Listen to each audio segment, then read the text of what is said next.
जैसे ही ये खबर आई मैंने सबसे पहले अपनी बहन वंदना जो है उनको मैंने खबर किया कि दीदी आज, क्योंकि 2018 में जब ये हो रहा था तो हम सब उनकी साड़ी खरीद रहे थे, उनके लिए सब चूड़ियाँ खरीद रहे थे माँ के लिए, और प्रेसिडेंट हाउस जाने की तैयारी हो रही थी। पिताजी यहाँ घर सजा के बैठे थे।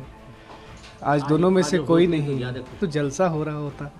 और मेरे पिताजी ही चले गए, जो सेलिब्रेशन थे घर के दोनों साथ चले गए, लेकिन अगर वो रहते तो वो आज भी घर को सजा करके और सबको बुला के और मिठाई खिलाना और साधुवाद देना यही हो रहा होता। इसलिए बहुत गौरव की बात है, ये एक इतिहास है। लोक संगीत के क्षेत्र में तीनों सर्वोच्च सम्मान प्राप्त करना, जिसको कहा जाता है, ये एक माइलस्टोन है बिहार के हिस्ट्री में।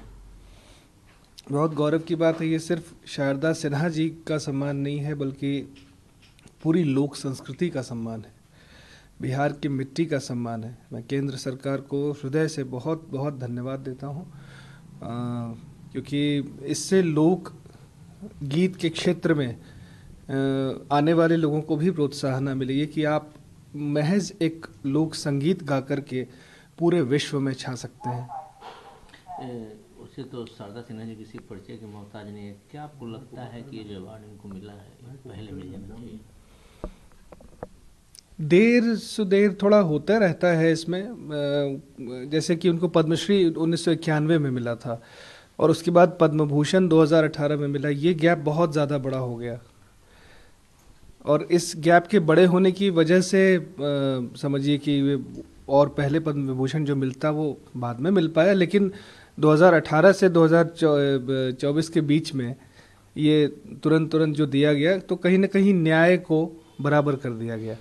कितना मिस कर रहे हैं आज शारदा सिन्हा जी को आप? बहुत। जब मंत्रालय से मुझे जब खबर आई थी कि इसको एक्सेप्ट करना है कि नहीं, तो मैंने कहा ये तो सौभाग्य की बात होगी, और ये बहुत अवेटेड था, इसीलिए मैं बिल्कुल सहृदय इसको एक्सेप्ट करूँगा। क्या नाम है आपका? मेरा नाम अंशुमन है, और जैसे ही ये खबर आई मैंने सबसे पहले अपनी बहन वंदना जो है उनको मैंने खबर किया कि दीदी आज, क्योंकि 2018 में जब ये हो रहा था तो हम सब उनकी साड़ी खरीद रहे थे, उनके लिए सब चूड़ियाँ खरीद रहे थे माँ के लिए, और प्रेसिडेंट हाउस जाने की तैयारी हो रही थी। पिताजी यहाँ घर सजा के बैठे थे। आज दोनों में से कोई नहीं, ज़्यादा खुशी होती है। बहुत खुशी होती है। आज तो जलसा हो रहा होता। और मेरे पिताजी ही चले गए, जो सेलिब्रेशन थे घर के दोनों साथ चले गए, लेकिन अगर वो रहते तो वो आज भी घर को सजा करके और सबको बुला के और मिठाई खिलाना और साधुवाद देना यही हो रहा होता। बहरहाल वो अपने शरीर से नहीं है, पर अपनी आत्मा से वो हमेशा अपनी मौजूदगी महसूस कराती रहती हैं। मैं पूरे भारत देश को इस वक्त बधाई दूंगा कि लोक संस्कृति का सम्मान किया गया है। केंद्र सरकार को मेरी ओर से बहुत बहुत धन्यवाद है।